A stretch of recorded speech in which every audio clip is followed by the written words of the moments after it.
All right. Good afternoon, everyone. Welcome to the Tuesday, April 20th, 2 p.m. Project Homekey 2.0 info session. I'm going to turn it over to my colleague, Carrie Sager with Marin County. Thank you. Hey, everybody. Good afternoon. So we're here to talk about California's Project Homekey, which was a state program designed to help communities get additional permanent housing for people experiencing homelessness. So the first round of Project Homekey launched last summer. Marin successfully acquired 2 properties, one in Corte, Madera and one in San Rafael. Both of those properties are currently running as interim housing, so providing housing for people who are in the process of moving into permanent housing, but looking for units or getting vouchers.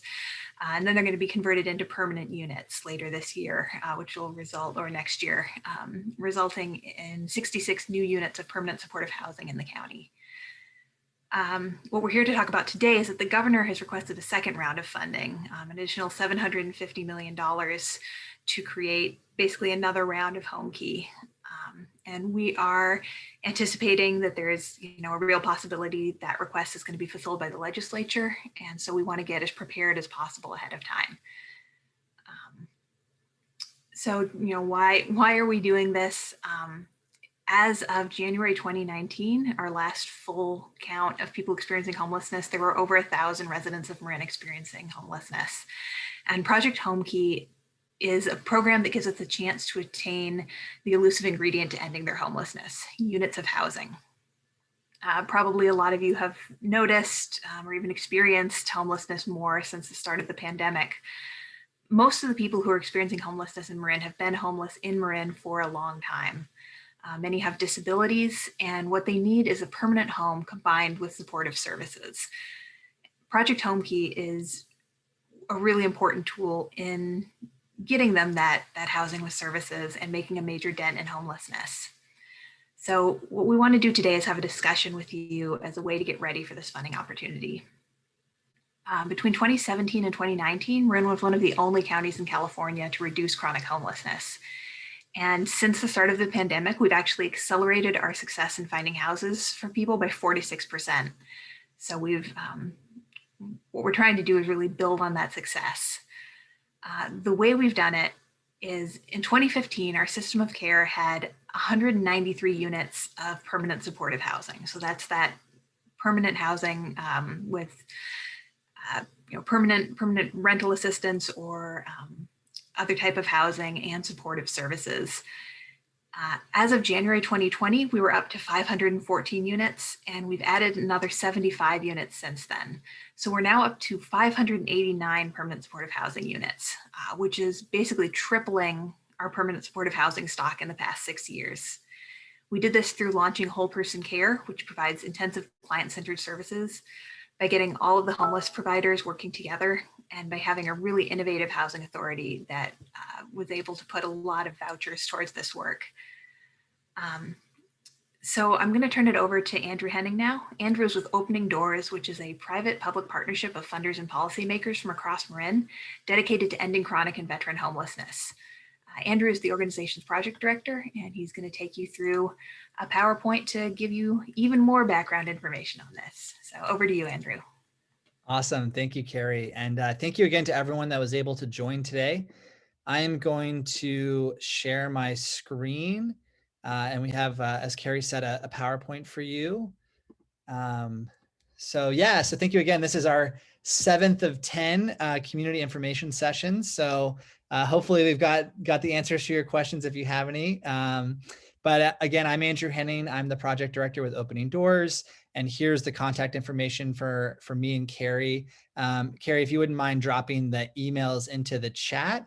If anyone has any questions or comments that we don't get to today, or you didn't feel comfortable asking for whatever reason, feel free to reach out to us directly, and we're happy to get that feedback from you.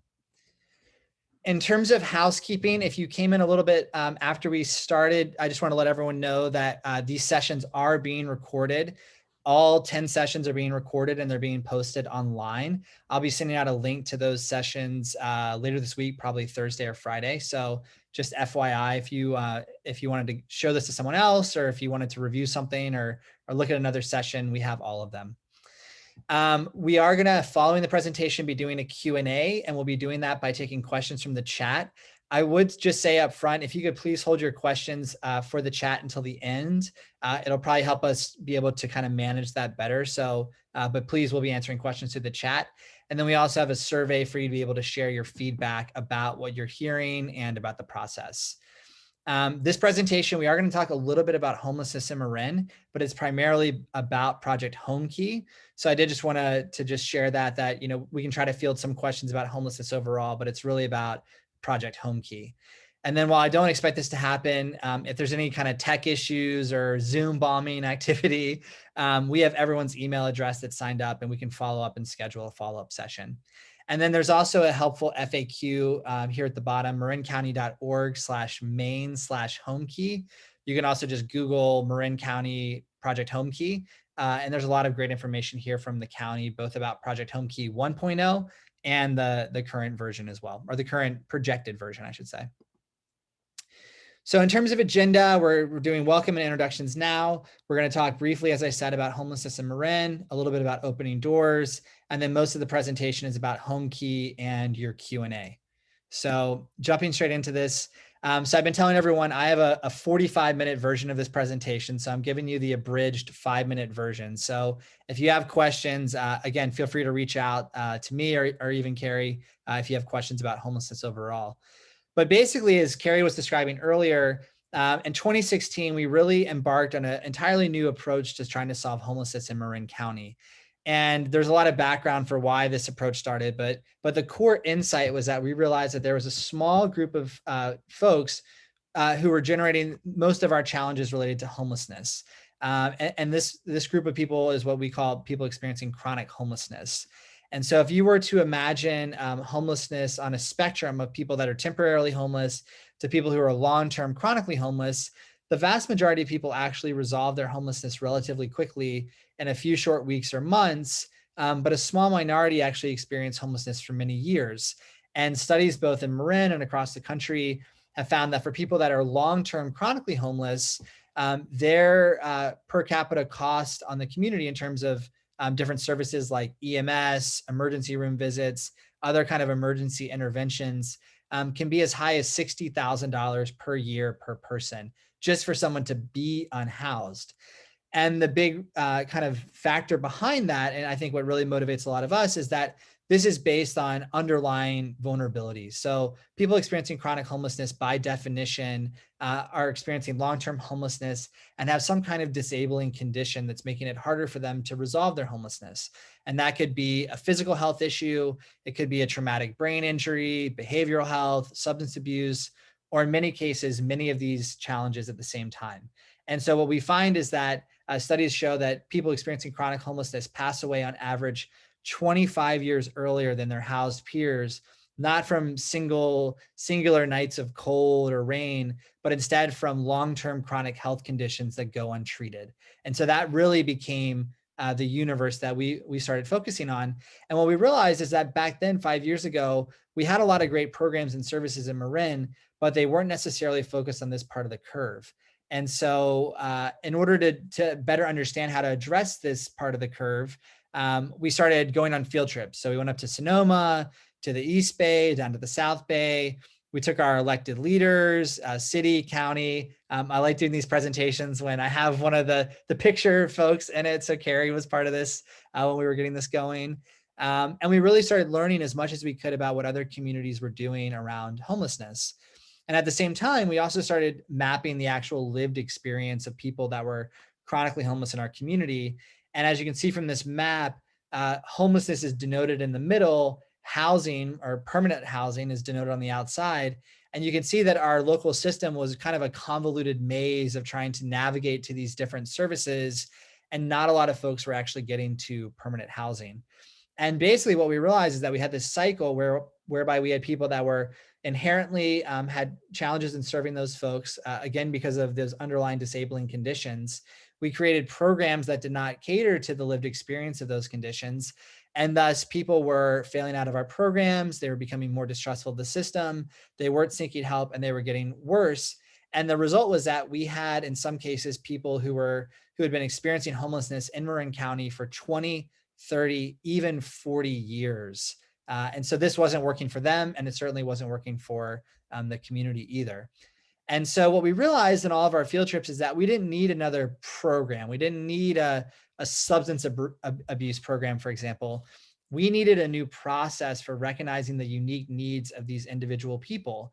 And so we had learned about a program in San Mateo County called the HOT Team, or the Homeless Outreach Team. And we felt like, hey, maybe this is a program that could work for us. And I should say that subsequent to the San Mateo program and our version of the HOT Team, this methodology has been named a statewide best practice by the League of California Cities. And the way it works and the way our pilot worked was that we were really focused on a small number of very visible, vulnerable people experiencing chronic homelessness in downtown San Rafael.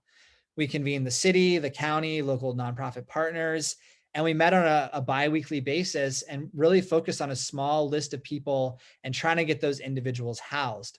We had learned through our field trips that rather than trying to manage homelessness, which is kind of what we've been doing, the solution to homelessness is housing and taking folks directly from the street and putting them into housing with wraparound support services.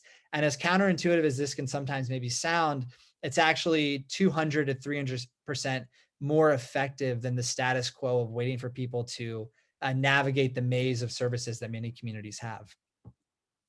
So over those first 18 months, we actually ended up housing 23 of the most visible, vulnerable, chronically homeless people in downtown San Rafael, many of whom, I think some of us felt like, I don't know if we can ever get this person housed again, but here they were thriving in housing.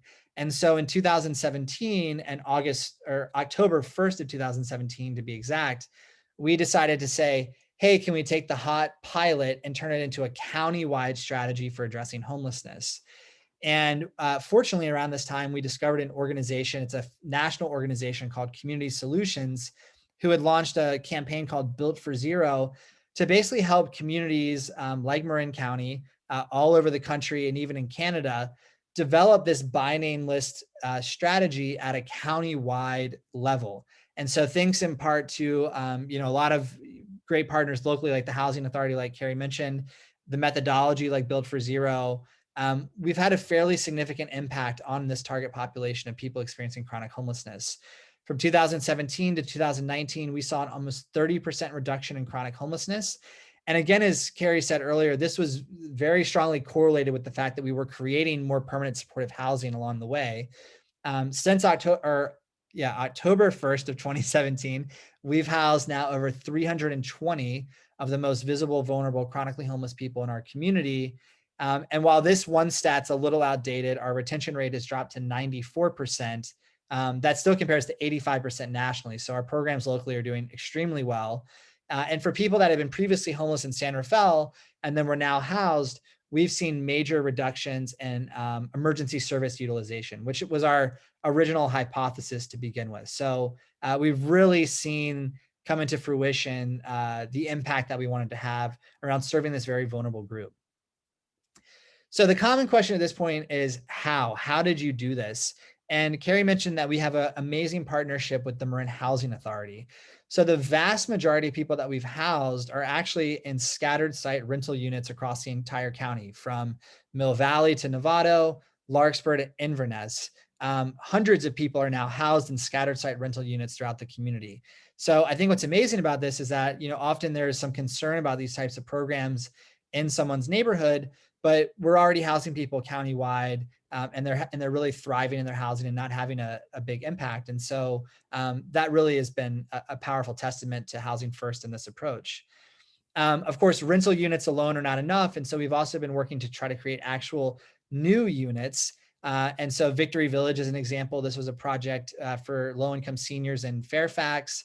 We were able to carve out some units for our folks within this project. Homeward Bound to Marin, who some of you may or may not know, they're currently rebuilding the Mill Street Center in San Rafael to have 32 new units of permanent supportive housing. So that's going to be a great addition. And that really is a perfect segue to opening doors. So in the early days of this change process and this pilot, we formed a group. We, the city, the county, formed a group called the Marin Chronic Homeless Action Task Force, or MCHAT. And the idea for those first 2 years was to convene different stakeholders from business to faith-based to our local service providers, philanthropy, to really educate them about the by name list methodology, housing first, and all of our work. And what we realized after those 2 years is that the biggest value add of this group was really around creating more housing and specifically addressing the bottleneck of capital. We didn't have enough local money to really pursue the opportunities that we were finding for purchasing or rehabbing or developing housing. And so in early 2019, MCHAT rebranded as Opening Doors Marin, became a 501c3 fiscally sponsored project under the Center for Volunteer Nonprofit Leadership here in Marin. And we spent almost the entirety of 2019 exploring the feasibility of a public revenue measure for housing. A lot of counties and communities around us across the state have passed bonds or sales tax or other measures to create a local pool of funding for housing. And I think one thing that we discovered through this process is that, and I think a lot of people know, is we really value having local control over our kind of our housing destiny here in Marin.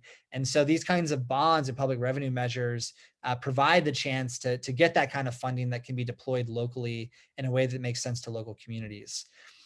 Ultimately, however, there was not enough political support for a measure like that. So in 2020, Opening Doors shifted its focus to creating, in partnership with the county and our service providers, a community business plan to actually project out how much housing and services do we need to meet our goal of ending chronic and veteran homelessness.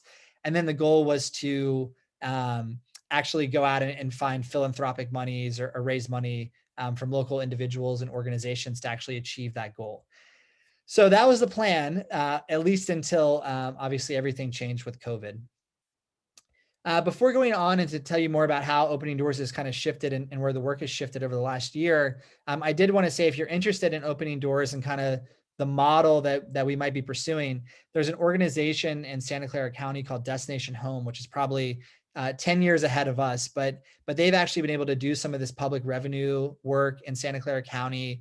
They brought in a lot of money from the tech sector towards housing and trying to solve chronic and veteran homelessness. So this is a great organization if you want to learn more. And then of course, Opening Doors, you can check out openingdoorsmarin.org to learn more about Opening Doors. So Homekey 1.0. So in order to understand Project Homekey, we need to start with a confusingly named predecessor called Project Roomkey. And so in March of 2020, when shelter in place started, just a few weeks later, the state launched a program called Project Roomkey, which had the goal of trying to get people experiencing homelessness off the street into non-congregate shelter. So congregate shelter is like, you can imagine a big hall with cots and a lot of people sleeping there. That's obviously not a great environment during COVID with all that shared air and breathing space.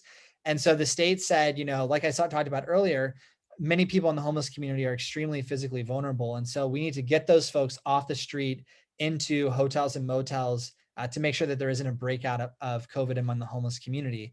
And so this program, and the county deserves a lot of credit for standing this up through their disaster service workers. Almost every county in the state participated, and almost 20 or over 22,000 people were actually served through Project Roomkey. Because of this success, just a few short months later in June, the state announced a program called Project Homekey. And Project Homekey was basically a reallocation of federal coronavirus relief funding for the purpose of actually trying to make these units that were under Roomkey permanent. And so in July, on July 16th exactly, of 2020, the state announced a notice of funding availability for Project Homekey with applications due less than a month later. That funding was designed for the acquisition and adaptive reuse of hotels, motels, and other commercial buildings, with the caveat of, because this was federal money that had to be spent by the end of the year, units had to be acquired by the end of December and at least 50% operational within 90 days. Despite these constraints across the state, communities created over 6,000 units serving over 9,000 people. And when you consider the fact that California has 150,000 people experiencing homelessness, programs like this can really make a difference very quickly. So locally in Marin, Carrie mentioned this, but we had 2 Project Homekey sites. One was 3301 Kerner, which is in San Rafael. It was a commercial property that is now going to have 44 units of permanent supportive housing. And then the Casa Buena was a motel in Corte Madera that is now going to have 18 units of permanent supportive housing plus a manager's unit on site. So 19 total units. And I do just want to say at this point, because we saw this with Project Homekey 1.0, is that, this happened way faster than anyone would have wanted.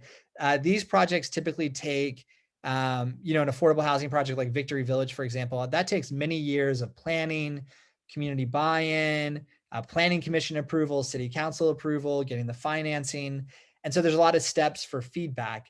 And so this moved a lot faster. And as a result of that, I think there was a lot of concern and trepidation from some community members about, is this actually going to work? Is this a good idea? And so subsequent to the Corte Madera, the Casa Buena site, the town of Corte Madera has actually created a community advisory committee to oversee this project and to work in partnership with the county and local service providers. And so that's actually something Opening Doors Marin is facilitating. And this group is looking at things like community education and engagement. In fact, just last night, we had a community forum about the site. They're also looking at exterior redesign, volunteer options, and how to evaluate this program for success. And so I wanted to show this video with you, showed this video to you briefly. It's a virtual ribbon cutting about the project. And I think it really speaks to how this project is being really adopted and embraced by the community. So I'm going to play this short video for you now.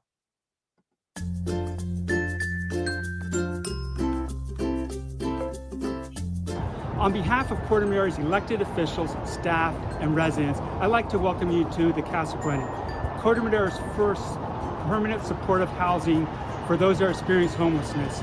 This was all brought together by a collaborative effort that included the County of Marin, Catholic Charities, Open Door Marin, town staff, and Corte Madera residents who are also providing monetary and in-kind donations.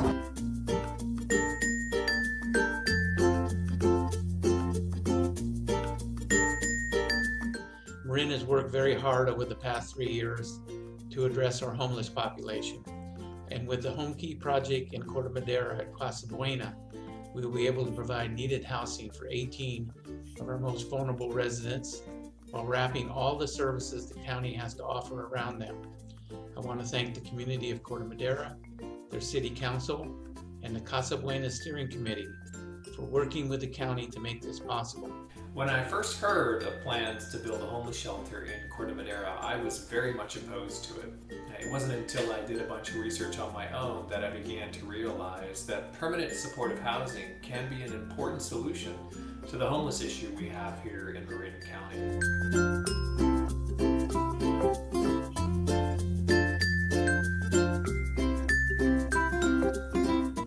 A safe home helps transform lives and creates essential stability, healing, independence, and dignity founded on hope. Our partnership with Marin County through Project Homekey and Homekey impacts many lives. Together, we strive to end homelessness in Marin.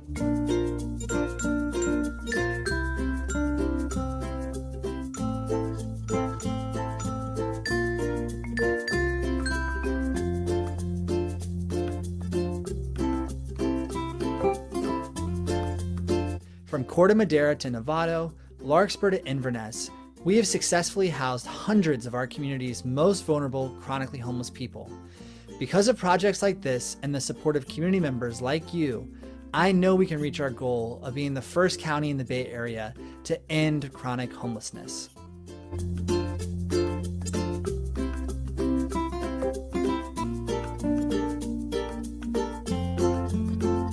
One of the ideas we had was to create welcome baskets that could be given to each new resident when they move in.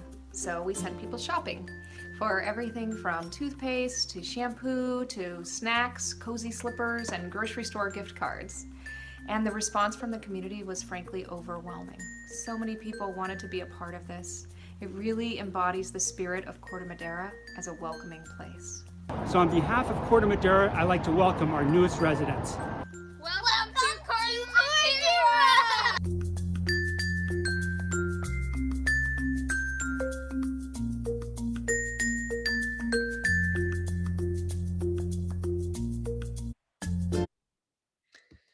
So as you can see, this project really has been embraced by the Corte Madera community. And I don't think he'd mind me saying this, but you know, Scott, as he said in the video, was someone who had concerns about the project, and he's joined the committee. He's learned a lot more about our countywide strategy and how these programs work, and is really now a supporter. And I think the vision of this group is that this could be a model for other Homekey sites, other permanent supportive housing projects in the county, as well as frankly across the country. So it's been really amazing to see them step up in this kind of way. So that leads us to Project Homekey 2.0. And I do want to say right off the bat that there is technically no Project Homekey 2.0. So as Carrie said earlier, at this point, it's just a budget proposal. The governor has basically proposed that that the state added an additional $750 million to the budget for this coming year for a Homekey 2.0 program. The legislature has not acted yet, but we do expect them to take action soon. In fact, we could expect that this could be voted on as early as next month.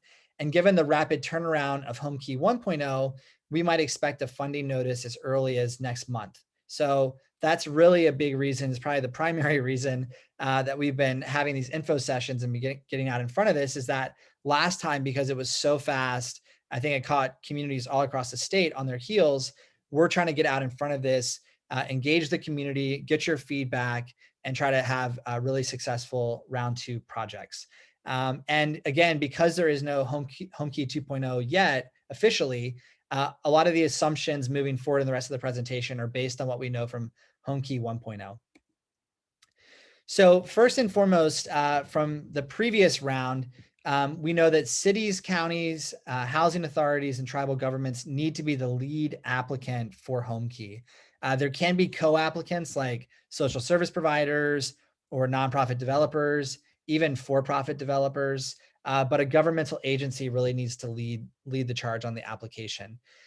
We expect that the funding, like last time, will be flexible and meant for the acquisition and conversion of hotels, motels, commercial buildings. We also know that some communities bought trailers, I guess essentially kind of like tiny homes. So that is an option as well. But like last time, we expect that these projects are going to have to be purchased by the end of the calendar year, and that they're able to be at least 50% occupied within 90 days of acquisition. So, you know, a way of thinking about this is that we can't just buy a vacant piece of land and then build a brand new building. That's just not going to happen fast enough to meet the Homekey criteria. The final thing that I have not touched on, though, is that there is a local funding match requirement, at least in Homekey 1.0. And that's very important. So I wanted to actually break that into more detail. So the subsidy, the Homekey subsidy itself, is based on a per unit acquisition cost. And so basically, you want to think about this as like the per unit cost of buying the building. So for any cost $0 to $100,000, that's fully covered by the state. For $100,000 to $200,000, that's a 1-to-1 match, state to local. So 50 from the state, 50 locally. And then as you get into $200,000 to $350,000 per unit, that final kind of tranche, final $150,000, that's a 1-to-2 match. So 50,000 from the state, 100,000 locally. So for a total subsidy of $200,000 from the state, $150,000 locally. So what's important is that, as you can see from this example of, let's say, a 50-unit project, if the per unit cost was $200,000, that would mean locally we would have to pay $50,000 per unit, or $2.5 million.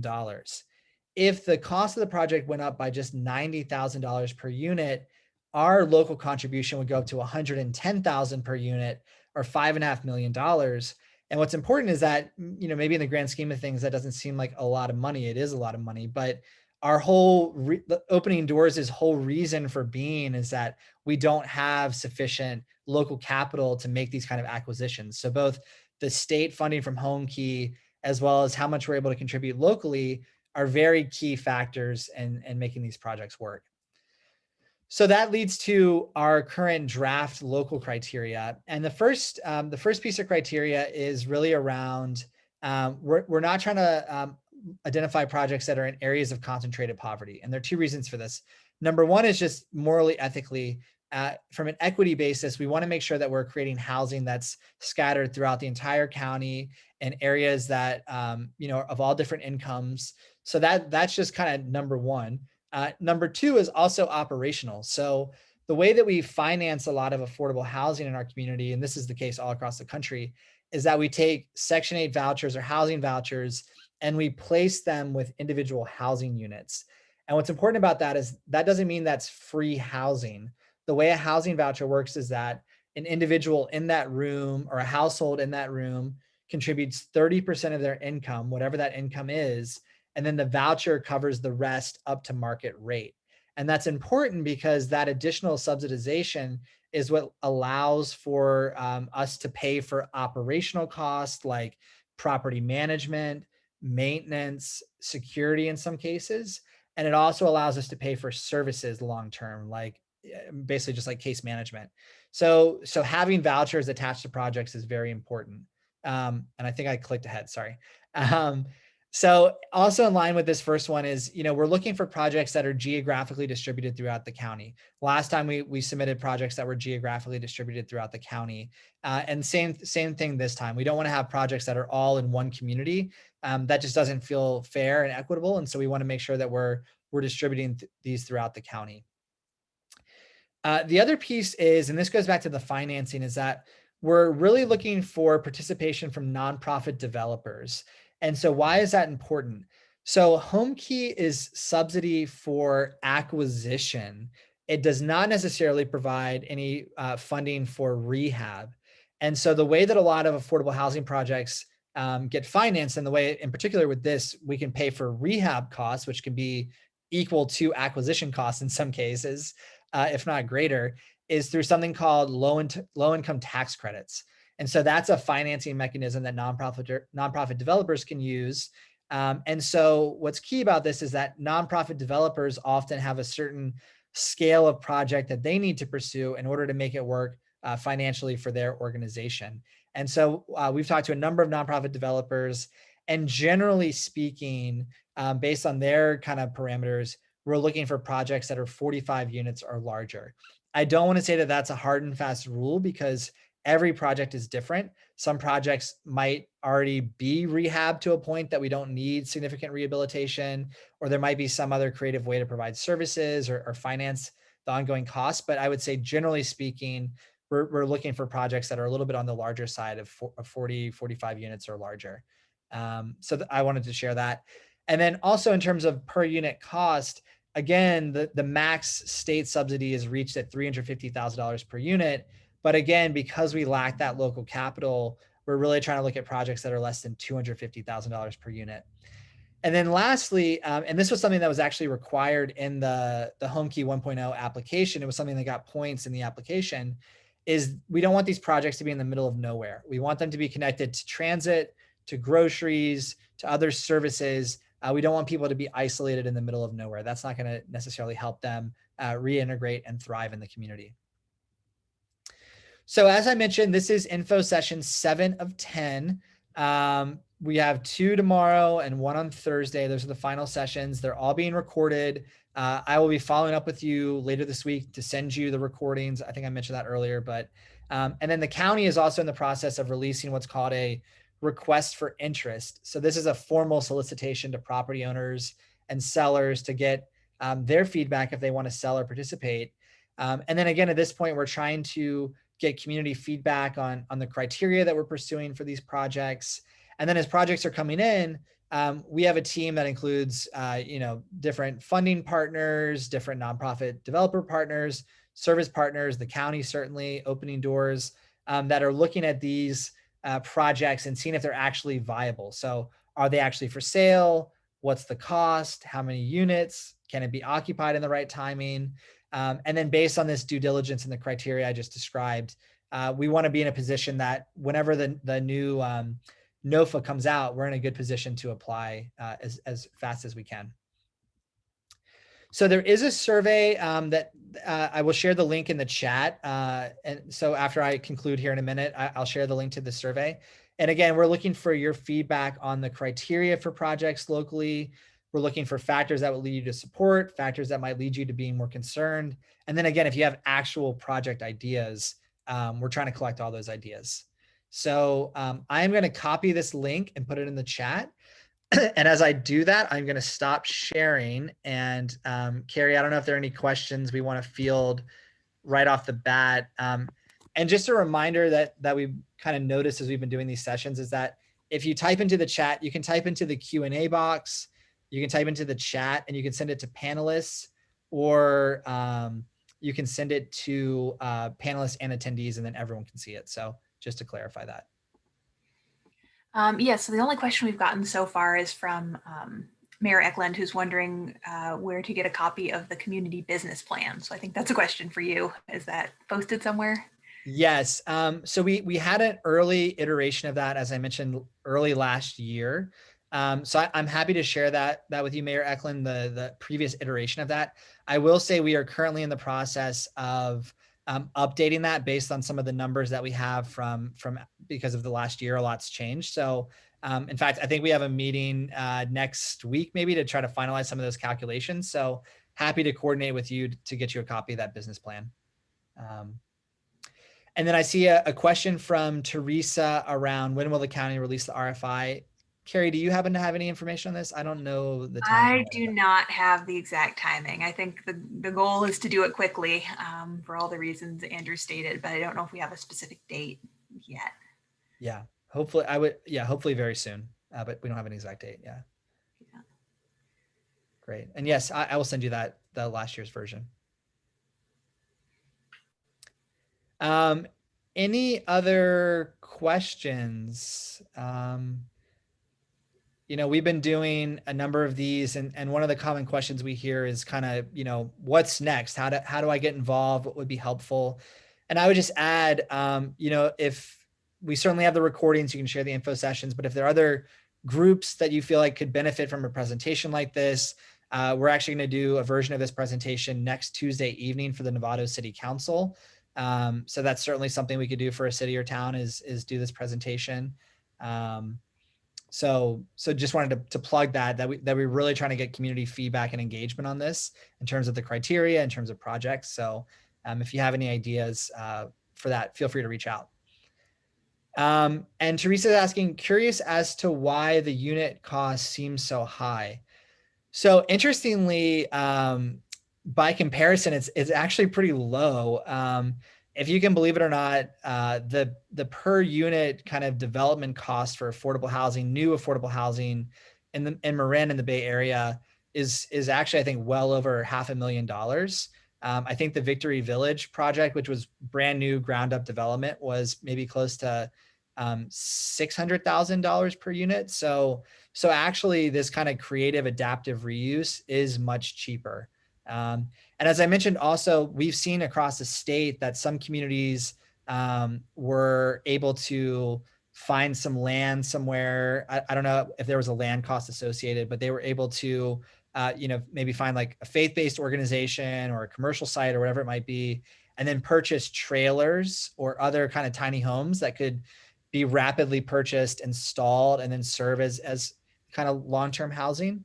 And so that's actually, I think, a pretty affordable model. So while still high and kind of shocking in some ways, this is actually kind of almost cheaper than traditional affordable housing development. And then Michelle asked, I unfortunately logged on. May I have the link for your sign up for the 5 p.m. session today? There is actually not a 5 p.m. session today. That is tomorrow. But I am sharing the county's FAQ page here, and there is a link to all of the events, including the remaining 3. So if you would like to go on and register for any of those final events, you can use this link. It has all the events. Yeah. We've also got a question in the Q&A from the point of view of substance abuse, which approach has better outcomes, housing first or treatment first? The housing first has better outcomes in pretty much every every category of housing. So for mental health outcomes, for substance use outcomes, getting people into housing and then addressing their substance use is much more effective, both at keeping people housed and at addressing those issues. People are more likely to engage in treatment, even if that treatment isn't required as a condition of housing. Yeah, and I just dropped there was a recent study, I think a couple months ago, or it was the end of last year, from UCSF, and they had done a long-term study. I think it was an actual double-blind study of people that either got assigned to housing first or basically treatment first, or kind of like the status quo approach.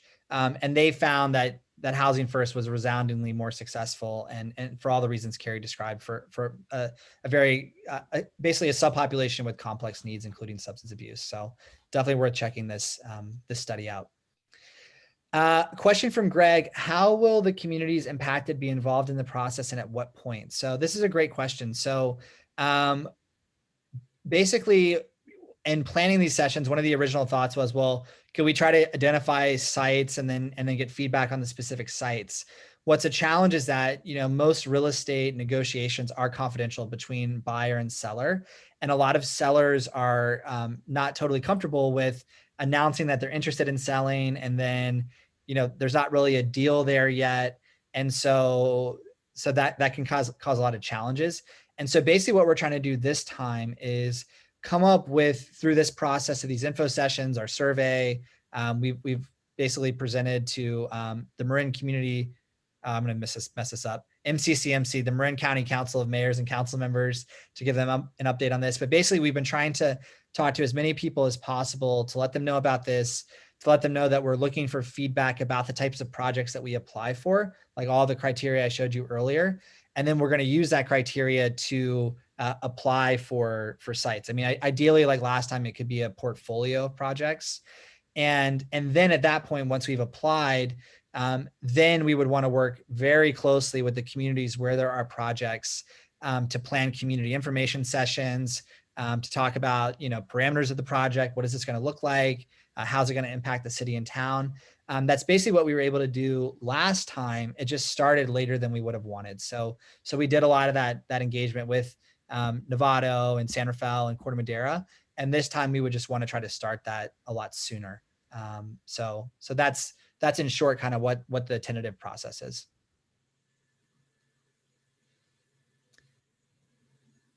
Any other questions or comments people might have?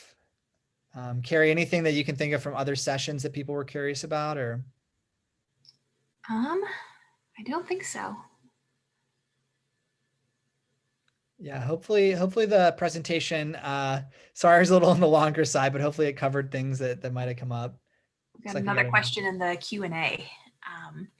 I am a property manager that houses previously homeless. My concern is there are some individuals who are not able to live in an apartment community due to their addictions or mental health situation. How will you address issue? So I think actually, in a way, this type of housing can really help with that. What we've found, absolutely there are different housing solutions that are better for different folks. What we found a lot of the time is that people who really struggle in living in a scattered site apartments, just community based, and with case management that comes to them, is that something that is, even if it's it's still a community based facility, it's one site based facility, it works better because there are things like 24-hour staffing, or more limited sort of entry and exit from other people who might be coming to visit them. They actually do much better in a situation like that. So really, in a way, what this really helps with is expanding the different types of housing that's available in Marin. Right now, we're the vast majority of our housing is that sort of scattered site, voucher-based model. And so, being able to have these site-based projects really helps with that. Yeah, and I would add, one of the big reasons that our retention rate has been so high is that we really have a commitment to, like Carrie said, finding the right opportunity for people. I think some communities, house someone initially, there's not really the support services there, there's not really the follow-up, and then people fall out of that housing, and then it's not really a success, and then it can leave a really bad impression for the property owner. And so for us, we twofold, we are very committed to working with people long-term, making sure that they have the services they need to be successful. And if they're having trouble in a certain housing setting, then exactly as Carrie said, we try to find a different setting that's going to work for them, but basically not trying to exit them back to the street. And then the other piece to that is that through our landlord partnership program with the Marin Housing Authority, there's actually staff there that was also a former property manager, and they work very closely with landlords and other property owners to make sure that their needs are being addressed. And they even provide, additional security deposit assistance and other great kind of benefits for working with them. So it's a very real concern. I know in a lot of communities that's a real concern, and it's something that we take very seriously.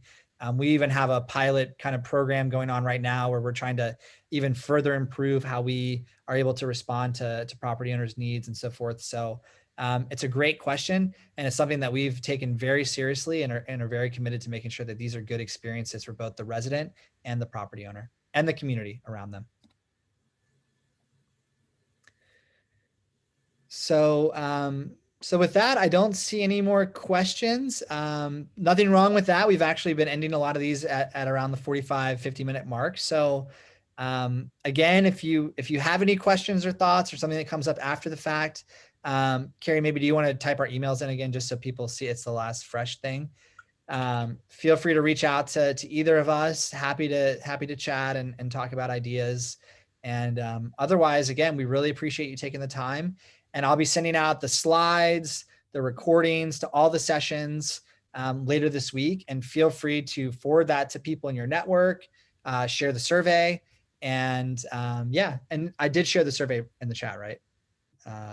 Make sure. Yes, at the beginning. So let me share that again, just so you have it. Here you go.